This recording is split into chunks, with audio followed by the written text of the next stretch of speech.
Restaurant style paneer tikka ಸಬ್ಜಿ ಮಾಡೋದು ಹೇಗೆ ಅಂತ ಹೇಳ್ಕೊಡ್ತೀನಿ ಇವತ್ತಿನ ವಿಡಿಯೋದಲ್ಲಿ. ಇವೆಲ್ಲ ಅದಕ್ಕೆ ಬೇಕಾಗಿರೋ ಐಟಮ್ಸ್.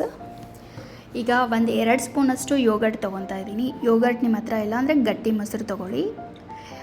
ಇದಾದಮೇಲೆ ನೆಕ್ಸ್ಟು 1 ಸ್ಪೂನಷ್ಟು ಕಡಲೆ ಹಿಟ್ಟು ತೊಗೊತಾ ಇದ್ದೀನಿ, ಇದಕ್ಕೆ ಹಾಕ್ಕೊಳ್ಳಿ. ಆಮೇಲೆ ಸ್ಪೈಸಸ್, ಖಾರದ ಪುಡಿ, ಆಮೇಲೆ ಧನಿಯಾ, ಸಾಲ್ಟ್ ಮತ್ತು ಕಸೂರಿ ಮೇಥಿ, ಇದಿಷ್ಟು ಒಂದು ಅರ್ಧ ಸ್ಪೂನಷ್ಟು ತೊಗೊಂಡು ಹಾಕ್ಕೊಳ್ತಾ ಇದ್ದೀನಿ. ಇದು 4. ಇದನ್ನು ಚೆನ್ನಾಗಿ ಮಿಕ್ಸ್ ಮಾಡ್ಕೋಬೇಕು ಕಂಪ್ಲೀಟಾಗಿ.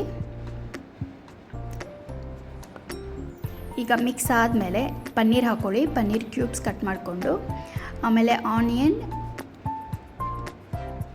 ಕ್ಯಾಪ್ಸಿಕಮ್ ಆ್ಯಂಡ್ ಟೊಮೆಟೊ ಹಾಕ್ಕೊಳ್ತಾ ಇದ್ದೀನಿ. ಇದನ್ನು ಹಾಕ್ಕೊಂಡು ಇದನ್ನು ಕೂಡ ಕಂಪ್ಲೀಟ್ ಮಿಕ್ಸ್ ಮಾಡಿ ಒಂದು 10 to 15 ಮಿನಿಟ್ಸ್ ಅದು ಮ್ಯಾರಿನೇಟ್ ಆಗಬೇಕು. ಅದು ಆಗೋದಕ್ಕೆ ಬಿಡಿ. ಸೊ ಲಾಸ್ಟಲ್ಲಿ ಲೆಮನ್ ಹಿಂಡ್ಕೊಳ್ತಾ ಇದ್ದೀನಿ. ಹಿಂಡ್ಕೊಂಡು ಕಲಸಿ ಬಿಡಬೇಕಾಗುತ್ತೆ 10 to 15 ಮಿನಿಟ್ಸ್.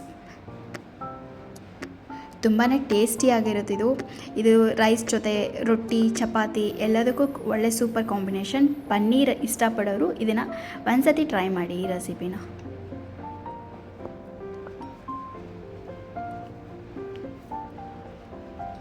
ಸೊ ಇಷ್ಟಾದಮೇಲೆ ಈಗ ಒಂದು ಅರ್ಧ ಟೊಮೆಟೊ ತೊಗೊತಾ ಇದ್ದೀನಿ.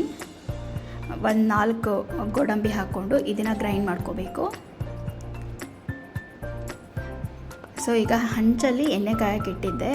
ಅದ್ರ ಮೇಲೆ ಆಗಲೇ ನಾನು ಎಲ್ಲ ಮಿಕ್ಸ್ ಮಾಡಿಟ್ಟಿದ್ನಲ್ಲ ಅದನ್ನು ಹಾಕ್ತಾಯಿದ್ದೀನಿ. ಹಾಕಿ ಇದನ್ನು ಫ್ರೈ ಮಾಡ್ಕೋಬೇಕು, ಶಾಲೋ ಫ್ರೈ ಮಾಡ್ಕೋಬೇಕು.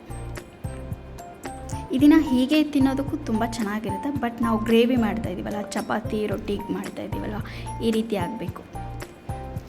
ಆದಮೇಲೆ ಈಗ ಒಂದು ಬಾಣಲಿಯಲ್ಲಿ ಎಣ್ಣೆ ಕಾಯಕ್ಕಿಟ್ಟಿದೆ, ಅದಕ್ಕೆ ಜೀರಿಗೆ ಹಾಕ್ಕೊಳ್ಳಿ. ಜೀರಿಗೆ ಹಾಕ್ಕೊಂಡು ಈರುಳ್ಳಿ ಹಾಕ್ಕೊತಾ ಇದ್ದೀನಿ.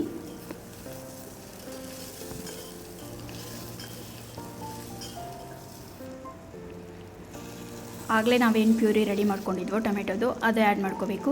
ಈಗ ಖಾರದ ಪುಡಿ ಮತ್ತು ಸ್ವಲ್ಪ ಇದು ಗರಂ ಮಸಾಲ, ಧನಿಯಾ ಪುಡಿ, ಇದು 3 ಹಾಕ್ಕೊತಾ ಇದ್ದೀನಿ.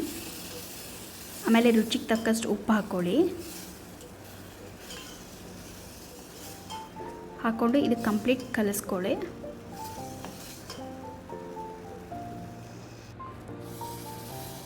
ಅದಾದಮೇಲೆ ಮಿಕ್ಸಿ ಜಾರಲ್ಲಿ ನೀರು ಹಾಕಿ ಅಡ್ಜಸ್ಟ್ ಮಾಡ್ಕೊತಾ ಇದ್ದೀನಿ. ನಮಗೆ ಗ್ರೇವಿ ತಿಕ್ನೆಸ್ ಎಷ್ಟು ಬೇಕೋ ಅಷ್ಟು ನೀರು ಹಾಕ್ಕೋಬೇಕು.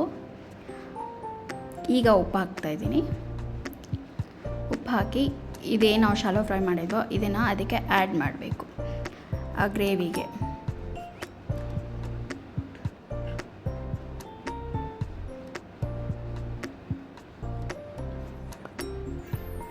ನೀವೆಲ್ಲ ಪನ್ನೀರ್ ರೆಸಿಪಿಯಲ್ಲಿ ಯಾವುದ್ಯಾವುದು ರೆಸಿಪಿ ಟ್ರೈ ಮಾಡ್ತೀರಾ ಪನ್ನೀರಲ್ಲಿ, ಕಮೆಂಟ್ ಬಾಕ್ಸಲ್ಲಿ ತಿಳಿಸಿ. ಸೊ ಇದು ಕಂಪ್ಲೀಟ್ ಒಂದು ಸತಿ ನೀಟಾಗಿ ಕುದಿಬೇಕು.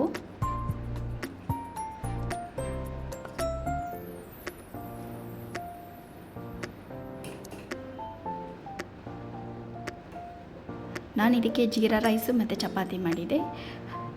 ತುಂಬ ಚೆನ್ನಾಗಿರುತ್ತೆ ಅದಕ್ಕೆ ಕಾಂಬಿನೇಷನ್. ಲಾಸ್ಟಲ್ಲಿ ಕೊತ್ತಂಬರಿ ಸೊಪ್ಪು ಹಾಕ್ಕೊಳ್ಳಿ. ಆಮೇಲೆ ಸ್ವಲ್ಪ ಕಸೂರಿ ಮೇಥಿ ಹಾಕ್ಕೊಳ್ಳಿ. ಫ್ರೆಶ್ ಕ್ರೀಮ್ ಹಾಕ್ಕೊಳ್ಳಿ.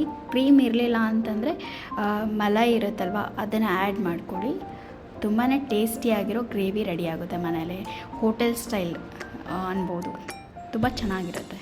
ಟ್ರೈ ಮಾಡಿ ಒಂದ್ಸತಿ. ಟ್ರೈ ಮಾಡಿ ಹೇಗೆ ಬಂತು ಅಂತ ಹೇಳಿ.